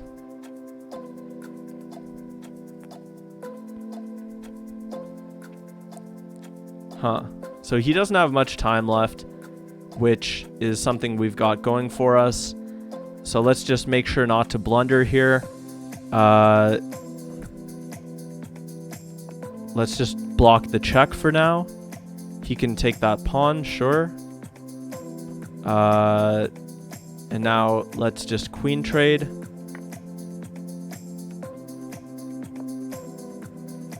Okay. So it looks like we're going to be able to time him out. Okay, we win on time. Ooh. He's feeding you. What does that mean? I'm not familiar with that terminology. Thank you. Yeah, that was a tough one. Okay, now we have the next game. Ooh. Pawn to d4. That was a really sharp game, yeah. Alright, so my opponent playing some very weird moves. I guess I'll go e4. Okay, bishop d3. And now I'm thinking if I can orchestrate some sort of Greek gift somehow. e5, bishop takes h7. Let's swing our knight around to g3 first. Pretty common attacking idea of bringing the knight to the square. Okay, so he plays like this. I'll put the queen on e2. Now I'm disincentivizing any rook move because I take on a6. Okay, let's go b3. We want to put the bishop on this diagonal, b2. My arrows are all over the place. Okay, take. We'll go bishop b2. Yeah, Shoe Factory saying that last one was sharp. Yeah, that was really sharp. I agree. Okay, f5 is a good square for this knight. Happy to bring it there. Now, I want to somehow play against this weak d6 pawn, but I'm thinking I might have to do this trade, which I didn't originally want to do. Not sure if I can get away with not doing it though. I'm gonna try. I'm gonna try to avoid that trade for as long as possible. Knight h6 check is possible here. He has to go king to g7. And then I have to think what I want to do.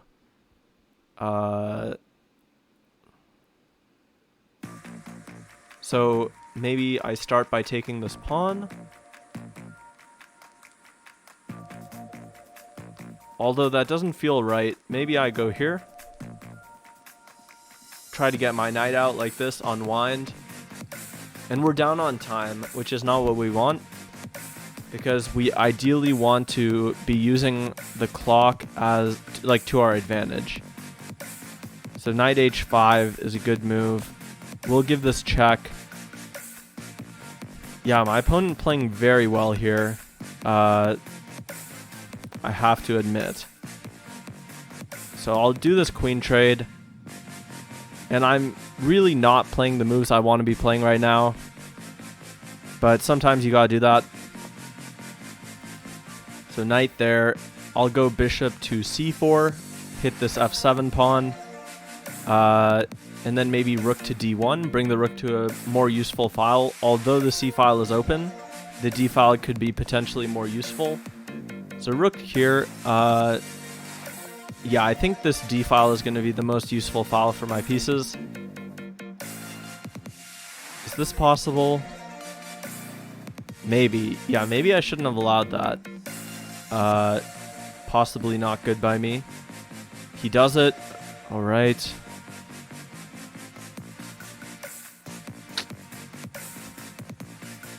Kind of struggling here to find a way to convert this, and we're down on the clock. So this is just overall not the best. Okay, we'll take. And wait, I think we don't have... Okay, we'll trade these bishops. We don't have the little tactic I wanted because this rook protects the knight. I thought this was going to be winning, but it's actually not. All right. Ice King Frost says, big raid coming. You made it happen. Oh, wow. That's pretty cool. Can't wait. Who is raiding? Okay, wait, he goes h5? What? Okay, well, he did not have to do that.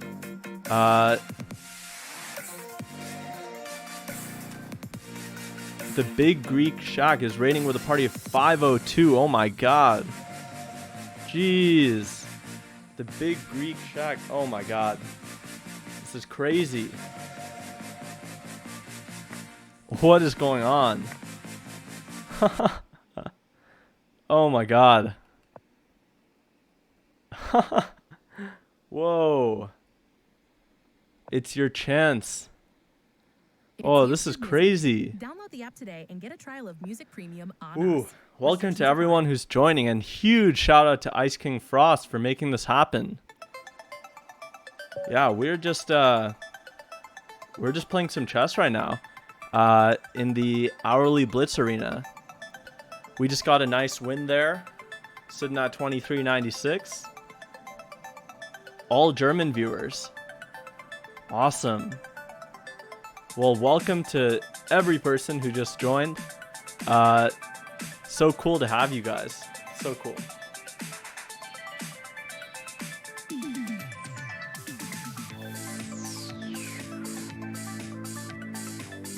Yeah, that's awesome.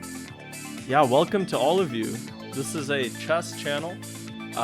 We just do some educational chess. Nice to meet you, Timothy Wasser. And yeah, huge shout out to everybody who's following. Somebody used Bischoff used the make me dab one, so I'll do so. In celebration for all this. Wow, everybody's redeeming this. I'm sorry if my dab is disappointing. But yeah, huge welcome to everybody who just joined. Yeah. All right, we have a Dutch defense here. AZ Harkos saying you haven't seen NM before. National Master, I'm assuming. Yes, that's exactly what it is. National Master. It is a title in the U.S. but also some other countries. But yes, it's a national title. Okay, we're gonna go knight to c6 here. Discourage e4 because we're taking on d4. Wow. Overwhelmed by the raid. Thanks so much for doing this. The big Greek shack. Thanks so much, man. Really appreciate it. Really appreciate it. So yeah, we just want to go for e5 here. This is our main break, which is why we played pawn up to g6 to support this f5 pawn. Because whenever we go e5, this f5 pawn will be a little bit weaker. We can do it now. Now, if he pushes his pawn, we can come back all the way to b8, which is what we'll do. Solidify this pawn, maybe play a5, bring the knight out this way. But yeah, we have a lot of options here. So we also don't want to lock in our bishop here on e7. So we want to bring the bishop out to c5. Our opponent castles will go a5 because the idea is we want to bring the bishop out here without getting pushed away. Super Dub Peringo is saying why music. If most of you guys want me to turn it off, then I'm happy to do so. I'm okay with turning the music off if you guys want. Okay, so g4, really trying to open stuff up over here with the idea of playing against the g6 pawn. Bishop takes here. Very interesting idea. I think I pretty much have to allow it. Okay. This is interesting. So I'll go e4. With the idea that after takes, we can take this pawn on g4. And it's getting super messy. So our opponent has e5. We'll bring the knight to the edge of the board. And it's possible that he sacks. This is very possible. So he does do it. Yeah, we'll bring our knight back. like my other computer, which I'm using to monitor the stream, is about to run out of charge.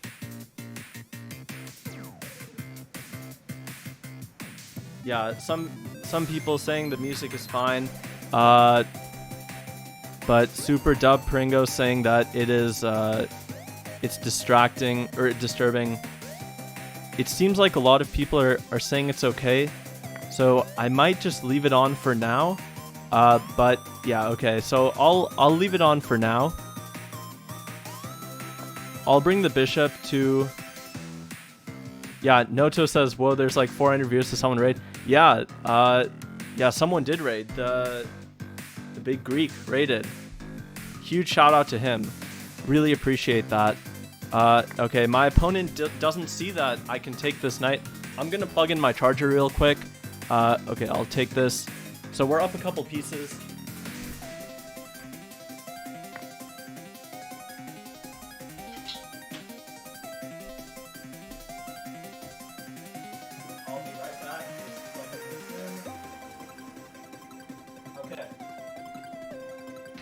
We are back. So he takes. I'll take back with the knight. And we're still in a really good position. Okay, now knight to e4. Let's try to get our pieces out. This should be our first priority. You get the pieces out. FLYFF music. I don't know what that stands for. This is a chill stream. Yeah, thanks so much, Conjunctive 1. And huge welcome, huge shout out to everybody who's just joining. So great to have you guys. And again, thanks to Ice King Frost for making this happen. The infamous Dr. Byrne always coming through one way or another. Yeah, this is so cool. This is awesome. Yeah, so we're just trying to consolidate our advantage here. We're up a couple pieces, so we're gonna try and see if we can just hold on to that material advantage. So we have a knight and a bishop for our opponent's 3 pawns, meaning we're up 3 points. So let's come back here, attack his rook, and we're gonna try to keep up the pressure. So what's the best way to do that? Maybe pawn to c6. Yeah, this is getting pretty interesting because our opponent can push us away like this. We take. Okay, he doesn't do that. Okay, first let's stop him from pushing our knight away. So he wanted to play this move right here, but now we are stopping him from doing so because we can take his pawn if he pushes. So he goes here. Now I want to bring the bishop around. Okay, but there are also some other... Okay, wait, let's just do this first. If our opponent moves this knight, then he's allowing this trick right here with knight to e4. And we're forking the king and the rook. So our opponent has to be very careful. Can't move this knight out of the way. And we're just going to take his pawn, come back. It looks like this guy, Kavkaz Karache, is scoring some huge points. I don't know how he's getting so many points. He must be berserking like every game. But that's kind of crazy. Ice King Frost asking, why not fork for b2? Yeah, that's a good idea. Just bring the knight around. I was trying to keep this knight here so that I could threaten this fork, but it doesn't look like I'm going to get it. Okay, now I think I'll bring the king. I can still do this. Okay, I'll just do this, knight d3. And in addition to forking for b2, we're also threatening the e5 pawn. So yeah, we can just pick this up with a check, actually. This bishop now checks the king. So we get this discovered attack. And we can also take this pawn on d6 now. So we're picking up all the pawns here. We can take this one. And how many pieces are we up? We're up a lot of stuff. Okay, so he goes there. Let's bring the king. That's what you want to do when you have an advantage in the end game. You want to try and bring your king to the center of the board. Yeah, because when you bring your king to the center of the board, it's closer to your opponent's pawns, and you want to try and take all of those guys. So we're up about a minute. We're doing well. Looks like Clackside. Clackside just followed. Shout out to Clackside.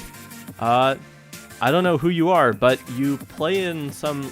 Clackside plays in some Blitz tournament that I play in sometimes. And he beat me most recently. Very strong player. Yeah, extremely strong Blitz player. Oh my... It's Andy Lynn. Oh man. Oh man, Andy Lynn.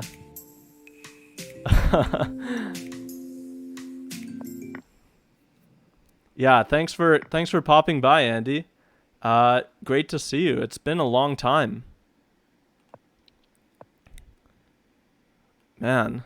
Okay, so we're playing a 2200 here. Strong player.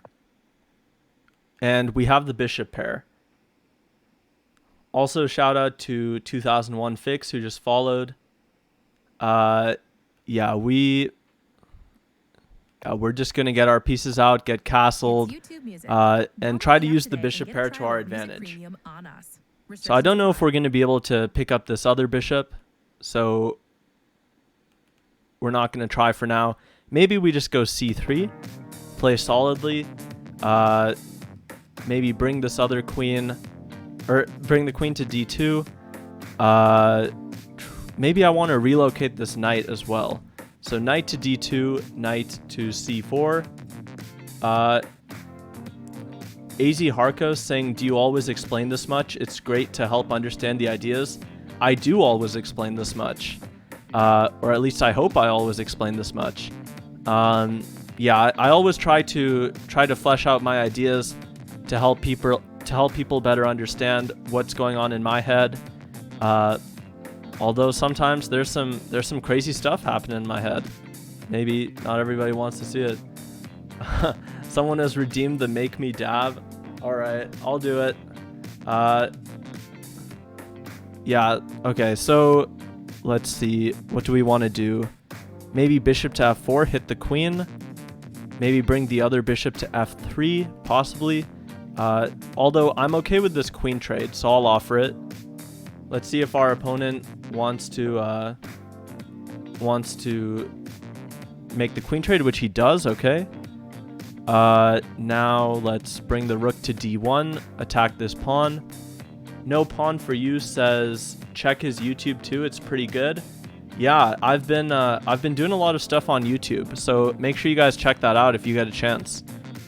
Yeah, thanks for the shout out there. Yeah, if someone has the link to the channel, to the YouTube channel, and they would be so kind as to put it, that would be much appreciated.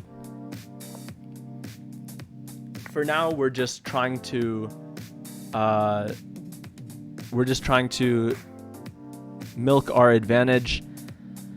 So okay, how do we want to play this? We can take with the bishop, which stops him from going bishop c2, but all right, let's just allow bishop to c2. It's not that big of a problem. He does it. Now we can go rook into d6. And our idea is we want to take this knight, take back, and take with the rook. This is our plan. Thanks to Jack Urakawa for putting the link in the chat. Really appreciate it. Okay, now we can go rook to d7 and take this pawn on b7. We do have to be slightly careful though, because our back rank is really weak. So we got to be careful about the back rank. Okay, he goes b5. Now, I want to push the knight away, so let's go pawn to f3. Okay, he's probably going to bring the knight back this way or to g5. He chooses this way, okay. Now, I might go rook to d6. Yeah, I'm thinking rook to d6 with the idea of taking the knight, but also we want to pick up the a pawn. So that's what we're trying to do. And if we can pick up the a pawn, then the b pawn also becomes weak. And that's the idea. Say their names. Okay, so he takes. Now I will take his a pawn. Again, with the dual idea of hitting the pawn on b5 and hitting the knight on f6. Guitar Guy Alex V, where did all these viewers come from? There was a huge raid, yeah, from the Big Greek. So, and it was orchestrated by our own Ice King Frost. Okay, let's bring our bishop into here. It's a good square for it because we're keeping an eye on c5. We're also keeping an eye on b5, and we're able to advance this pawn. So we're getting some stuff going here. Okay, c4. Now, how do we keep putting pressure? One thought that comes to mind, so we're up one pawn and we have the bishop pair. I kind of want to start pushing these guys. That seems like it would be a good option. So okay, let's go e4. Start pushing these pawns, and more importantly, bringing the king to the center. We want to bring our king this way. So let's go king f2. And keep bringing the king in. And I'm thinking that b4 would be a good home for our bishop. It's just a very solid square for it. And we can start creating threats like rook to a7. Yeah, Shoe Factory saying his bishop is so bad. That's very true. His bishop is lacking some serious squares. So let's go here and pin his knight to his king. He should go king to e6 to get out of it. And then I'm thinking we go bishop to b4. And this is the square that we were saying would be really good for our bishop. And okay, so he goes g5. Now I'm going to try and push for f4. Yeah, f4, we're attacking this pawn. Take. He has to defend the pawn, which he doesn't, so I'll take it. And now we want to put a bishop on g4. So we're going to try and make that happen. We'll take that. Give a check. And let's just speed up a little bit to make sure that we don't flag. We'll take, give him a check. And just speed up, okay. We're doing well on the clock.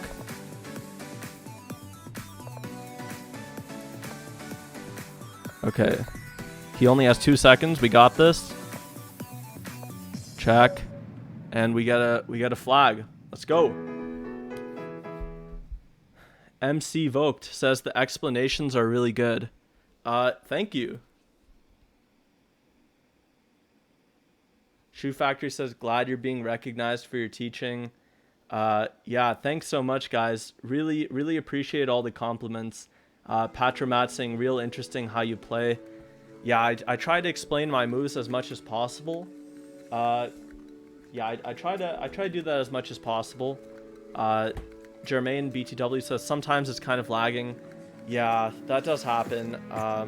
If I think of some way to make that better, or if you guys have any recommendations, then go ahead and give them to me. I'm definitely open to all recommendations. So wait, let's see if there's another arena we can join. Looks like there is. We can join this Blitz arena. Okay. Let's play some more arena games. AZ Harko saying this is great. Yeah, thanks so much, guys. Really appreciate the support. So glad to have all of you. And shout out to Bobby Bojangles who just followed. Okay, we are joining another hourly Blitz arena fashionably late. It's a tactic. It's a tactic for us to to get some easier games at the beginning. And also, we just got to 2400, so only 100 more points before we get to 2500. All right, we're playing the number 1 guy, Chong Chess. I believe I've played him in an arena before. Okay, he goes e4. We're playing what's called a Staunton Gambit. This 2e4 in the Dutch is called the Staunton Gambit. Okay, bishop to g5. This is all theory. Now white will typically play d5 to attack my knight. And the purpose of bringing the knight out is that once it's attacked, we come into the center. So we're able to play knight to e5. Rukas says, as a beginner player, it's super nice how you explain your moves. Yeah, no, that's something I try to make a point to do. I'm glad you appreciate it. Thanks so much for your support. So now, since our opponent isn't going to play d5 and attack our knight, we can play d5 ourselves so as to stop him. And we have a lot of cool ideas here. Like e5, we want to break in the center. This is one idea. Okay, so he wastes a move by going bishop to e2 and then bishop to b5. So we can try and take advantage of this by just doing quick development. So I'm thinking develop the bishop quickly. Maybe even bishop to g4. Our opponent goes f3. Okay, I'm not entirely sure about that. Let's put the bishop on f5. This is typically a good square for it in the Dutch because we're looking at our e4 pawn. So sometimes white will try to go pawn to f3, attacking our e4 pawn. All right, so, and then our bishop is useful in that it protects it. So he takes our knight, and we should take back with the e pawn because it opens up our bishop. So this is the best way to recapture. If we took back with the g pawn here, then our bishop would have to come out this way, but there could also be potential tricks in the future with our opponent bringing the queen in, and we're weakening our kingside squares. So e takes is just a much more solid move. Okay, he goes f3. This is very reasonable. Now we have a choice between taking this and just leaving it there for him to do whatever he wants. So if we take, all right, take, and then I'm thinking if he takes back, we bring our bishop out, maybe bishop b4, and then if he gives this check, we just go king to f7. So okay, he doesn't do any of this. He goes queen takes on f3, and now we have a decision. We can go bishop to e6 to protect it. We can go queen to d7. This is an idea. What else? I mean, I think the more I look at it, the more I think bishop to e6 makes a lot of sense. So I think I might just go for this move, bishop e6. And in order to get our king safe, now what we want to do is go queen to d7 and castle queenside. We really want to get safe. Jack Urikawa asking if I could have gone knight to d4. I'm guessing you mean. There was this pin going on, so we couldn't do that just yet. Buzz Buzzard with all these subs, man, giving out 5 tier 1 community subs. Oh my god, you're too generous. Very generous by Buzz Buzzard. Thank you so much. Really appreciate that.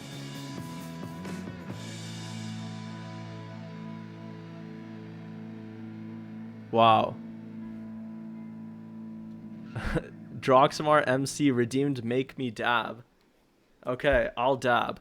I'm actually not sure how much 150 channel points or 250 channel points is. So I just made it 250 channel points, not knowing at all like how much that would be. So yeah, I guess it's not that much because a lot of people seem to be redeeming it, which I don't mind at all. Me Duke redeemed make me dab. Okay. Ooh, almost knocked over the mic there. This is a dangerous thing to offer. Okay, we'll bring the queen up. We're getting a little bit lower on time. Oh my god, so many people. Okay. Alright. I'll keep doing it, as you guys wish. Such good asking, what's my ELO rating? So, my over-the-board rating is about 2200, like 2203, around there. And my rating on Lichess is 2400, if you care about that. Okay. So now we can go bishop back to f7. I think this is a pretty solid move. We'll just drop our knight back to e7. We just want to overprotect this pawn right here. All right, someone else redeemed Make Me Dab. Okay. Okay, now I'm thinking about going g6 with the idea of bringing my bishop out on this diagonal, bishop h6. That seems pretty good to me. We're just going to try to put pressure over here against this king, and we're going to try and get our time advantage back. So let's do all of those things. We want to get our time advantage back. Just go here. And we're almost equalized now. We're only down 10 seconds. Another idea here is we want to displace this bishop. So one way to do that is knight back to e7 and c6. But now my opponent is making huge weaknesses. Like this knight on f4 is very weak now. So we're going to try and take advantage of that, although it might be a little difficult to add another piece to this. Okay, guitar guy Alex is asking, what are my thoughts on Maxime Vacher-Lagrave? I don't think I can have any other thought other than the guy is an absolute monster. He's so good at chess. He's not a very controversial player. Like, I feel like everybody likes Maxime in the same way that like everybody likes Caruana and Levon Aronian. These are all players that I feel like everybody loves. AZ Harkos asking, what exactly is the king run reward? I'm glad you asked. The king run reward is basically, if you redeem it, I will run my king up the board in the next game. So yeah, that's the best way I can describe it. I just run the king up the board right out of the opening. So I'll just like accept some sort of challenge in the lobby, and yeah, I try to get the king to the 4th rank at least. Sometimes it only gets to the 3rd rank because getting to the 4th rank isn't possible, but I do my best. Okay, now we're gonna go king here. We're gonna trade off these rooks, and once we trade the rooks, we're just gonna be up a clear piece. Buzz Buzzard redeemed king run. How do you have all these channel points, Buzz Buzzard? That's what I want to know. Where do all these channel points come from? There's a chess variant where you have to do that, I think. Says no pawn for you. Yeah, so there is the chess variant, but the king run is, this specific king run is when you, like, it's just in a normal chess game that I'll just run my king. So now that Buzz Buzzard has redeemed it, I'm obliged to do it. I really hope that my next opponent is pretty low rated, because if he's not, then I'm really going to get screwed. So, alright. We're going to see what happens. We got to do a king run. Give me someone low rated, please. Like, give me someone a little lower. Guitar guy Alex says he really likes MVL. You played a few games the other day against him? What? That's crazy. Okay, so we're going to run our king as per Buzz Buzzard's command. Okay. The king is running. Okay, now we're safe. Now we're safe. Let's go c6 with the idea of pushing forward with d5. And we're just trying to lock things up. So our king is relatively safe. Not too safe though. So knight g5, good move, targeting this pawn. I think I'm gonna go queen to e8. Ice King Frost asking, what am I doing? Well, Buzz Buzzard redeemed his king run, so I'm running my king. How many points would it be to try and do a bong cloud? So remind me really quickly what a bong cloud is. It's I believe it's like, is it F3 king F2 or what is it? I forgot. In the meantime, we're getting wrecked by our opponent, Miss Phantomus. But we're going to try and come back. Okay, so I think E6, just solidify. And we might go for this break in the future. Yeah, our opponent playing some really good moves. These knights are both awesome. Knight C5, okay. This gives me an opportunity to trade off, which I will happily take. And now bring the knight here. We want to come to F5 ideally. So yeah, if you tell me what a bong cloud is and you redeem your king run, I'll do it. I'm not sure how many channel points y'all have. But apparently Buzz Buzzard is stacked on channel points. Okay, now I want to bring the queen to A5. This is my idea. So okay, he allows this. Now queen comes to A5. It's E4, E5, then king E2. Says Ice King Frost. Okay, let's take this pawn. Now we're doing well. I'm definitely not complaining about the position. It feels like we have quite a stable advantage. So he goes queen to D3. Now I think I can get away with stealing this pawn. I would assume so. So okay, I don't want to be too greedy, but just greedy enough. Let's steal this pawn. We can always come back with the bishop. It's not that big a deal. Spence-me, shout out to Spence-me for following. Okay. So G5 played. Now I'm going to try and trade the queens. Queen to B6 and bring the queen into here. This is the idea. So he takes. Now I guess I'll trade the queens off before doing anything else. So queen E3, take. And yeah, this should be pretty good. Guitar guy Alex says that MVL is writing a book. That's pretty cool. I wonder what his book is on. That is going to be awesome. And he got unlucky in the Chestable Masters. I'm not following it, but was he playing Giri, Anish Giri? Or was he playing someone else? I think it might have been Anish Giri. Alright, now we're just up a rook. Our king is super safe. We can take this pawn. I think solely because of Buzz Buzzard, I've become much better at defense. I think Buzz Buzzard is really testing my defense skills by doing all these king runs. Chess bra. Is this Eric Hansen? Saying Dave Mohan with the giraffes. Welcome. If this is truly the real chess bra.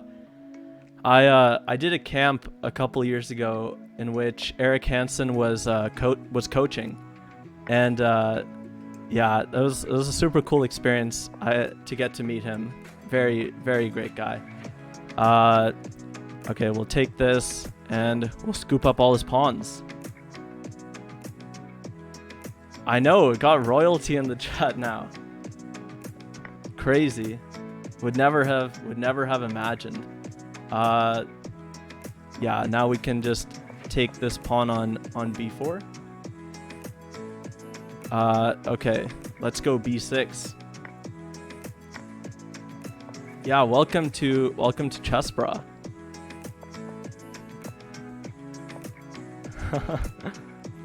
So it is Eric Hansen. That's really cool. It's been a while.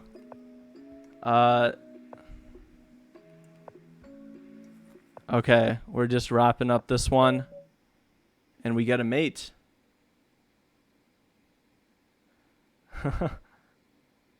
I know, that's crazy that that Eric Hansen is here. That's awesome.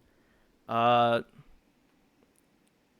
yeah, It's YouTube definitely Music. huge Download the app inspiration today for and get a me. trial of Music Premium Uh on us. Restrictions apply. yeah, I've been watching those videos for a while now. I may have to try the Jerome Gambit. Just because of Chessbra being here. It's an interesting gambit. I actually didn't think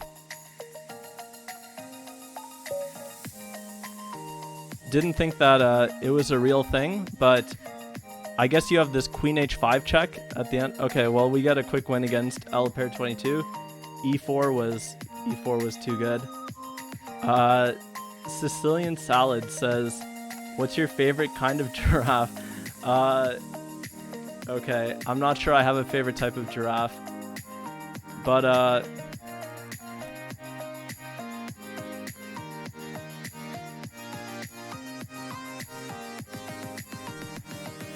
Eric saying,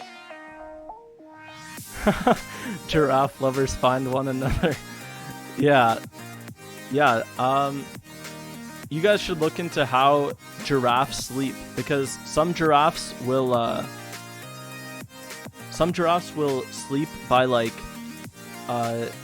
laying, like folding their legs under their belly, and then yeah, they fold their legs under their belly and then they put their neck on their behind. It's pretty interesting. So if you're looking for a fun giraffe fact of the day, there it is.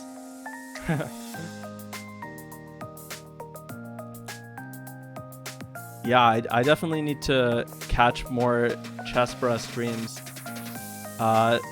Saying, are you guys lagging too? Yeah, sorry, my setup's not great right now. I need to fix that for sure. I'm looking into improving that. Since I just started out, I just like do this from my laptop. But I mean, once I get started a bit more, then I'm going to try and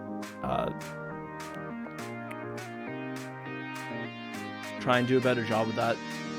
Let me know if the lag like fixes itself at all. I'm hoping that it does. But yeah, we'll see. Yeah, just drop a message if it's still lagging. And shout out to Ice King Frost, who cheered 100 bits. Thanks for the support. Okay, so our opponent goes b5. I guess he wants to put his knight on c4. That must be his idea. I don't really want to allow that, but I also can't allow b4 and knight into here. So I guess I'll just go a3. But yeah, let me know if it stops lagging. I hope it does. Okay, my opponent insisting, but b4 isn't possible right now because I take, and I can take the rook on a8. So, Jack Urakawa is saying, I remember watching a clip of a giraffe giving birth. So I'm not sure what inspired you to watch that clip, but I guess that's pretty cool. Saying they just poop their kids out while standing. Also, guys, let me know if the stream is sort of fixed. I hope that it's working. It does this from time to time. I don't have a fantastic setup right now, so I'm just really hoping that it's okay. Okay, so b4. I might as well take. It's a good move by my opponent, which I can admit that I didn't really see. Buzz Buzzard gifting a tier 1 sub to Chessbra. Thank you so much to Buzz Buzzard, the most generous. Okay. Now, what do I do about this situation? This is a bit tricky. Okay, I'll take this knight and take the pawn. Maybe I could have taken this intermediately. Now I can take on c6. So I have this option. Takes, and I'm not unhappy about this position. I think we're doing pretty well here. But we'll see. We will see. We are attacking this knight, so he has to do something about this. I think he is going to go for the queen trade. So takes.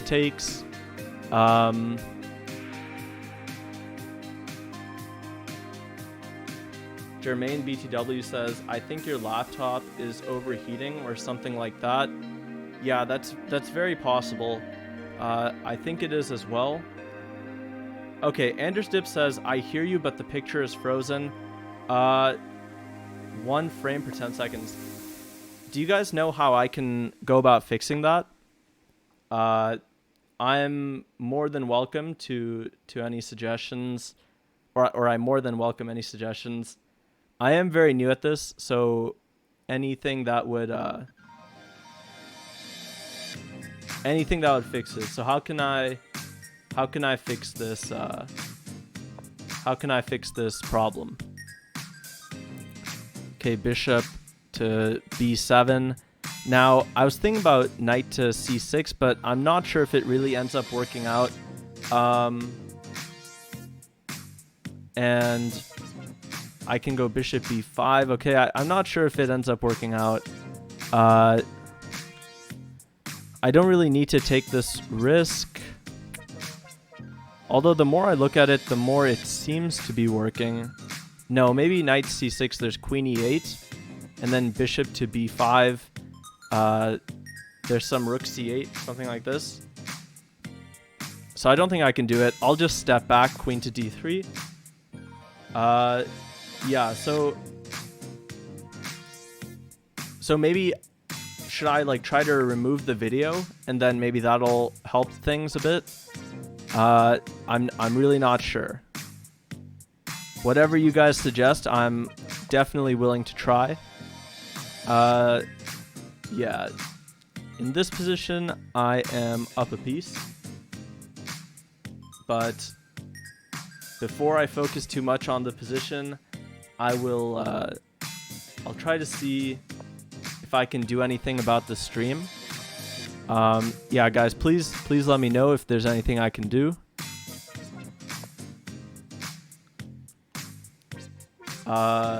Yeah. But if you guys can hear me fine and it's just the video that's the problem, then we might be okay. Yeah, just let me know if there's something I can do. But right here we have 2 pieces for the rook. So I am happy about this position, especially because now it's 2 bishops for the rook. We can put the bishop out here on c4 where it's very good. And we're also targeting this f7 pawn. I do need to find some way to push these guys. Okay, so Buzzard saying stream in lower quality. So how can I stream in lower quality? I don't really know. How can I do that? Also, what is a rig? I'm not sure. Definitely a lot of things I still need to learn. I do need to figure out how to stream in lower quality. I'm not sure if that's something I can fix in OBS. You're streaming in 1080. Not sure if you can change that, but I'm sure that doesn't help. You definitely need to turn on lower qualities, but I'm not sure if you can. All really good advice. I definitely will have to look into this. I don't know. Maybe I should try to look into it now. Is that something that I would do in OBS, maybe? It's YouTube music. Download the app today and get a Yeah, trial of maybe Music Premium maybe on that's us. something I would need to do in Restrictions apply. OBS. So I can try to look into this. Okay, let's go rook to a6. Try to bring the rook into e6 with mate. You definitely need to turn on lower qualities. It's the board too. Okay. It's the board too. I'm trying to think what I can do about this. In the meantime, we get a mate. So rook e6 mate. Okay. What can I do about this? So maybe I'll try searching up like how to stream in lower quality. Let's look into it. How to stream in lower quality. Okay. I'm looking into it as we speak.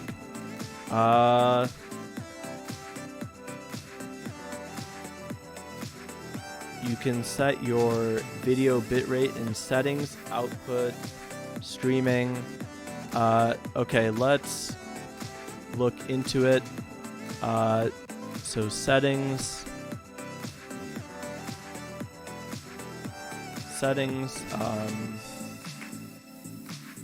output, streaming. I'll just quickly check that the game hasn't started. Okay, we haven't been paired yet. Okay, we do get paired. I'll play a move, but then I'll try to come back and see what I can do about this. So output, bitrate. So I can bring the bitrate down then? Is that what I need to do? Yeah, it's just the video screen and face cam. Unfortunately, I've got no experience with streaming. 720p is good enough for streaming chess. So how do I change it to 720p? Okay. Ooh. Maybe the bitrate. Bring the bitrate down. What do I do? Yeah, is it the bitrate that I need to change?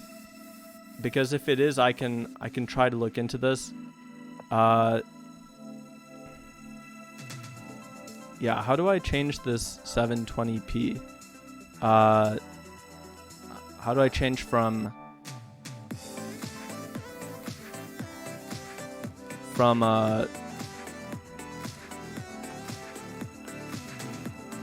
Okay, so I figured out a way to do it. I think output scaled resolution, but it says I can't do it while streaming. So would you guys prefer that I temporarily turn off the stream and then change the output to a lower thing and then come back? Because I can try to do that if that's what you guys prefer. And just to confirm, it would be output scaled resolution, and I'd change it from 1920 times 1080 to something else. If that's what it is. So I changed the 1920 times 10 by 1080 to like 720 something.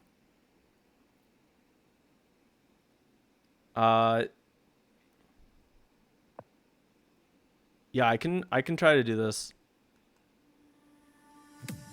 So, okay.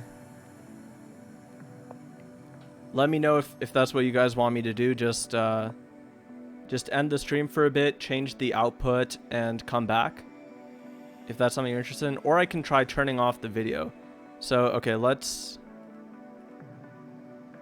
me hide this. Yeah, what if I turn this off?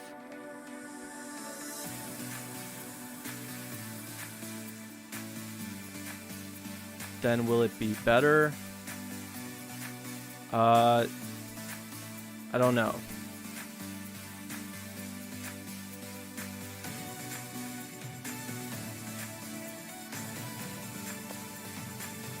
XS Rider says probably for the best.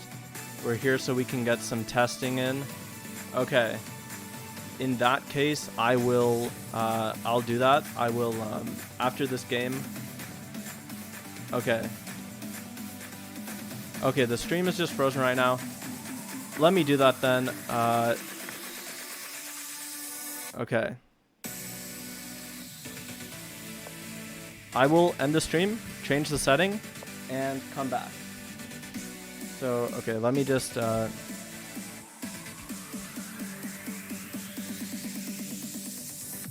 I will do that.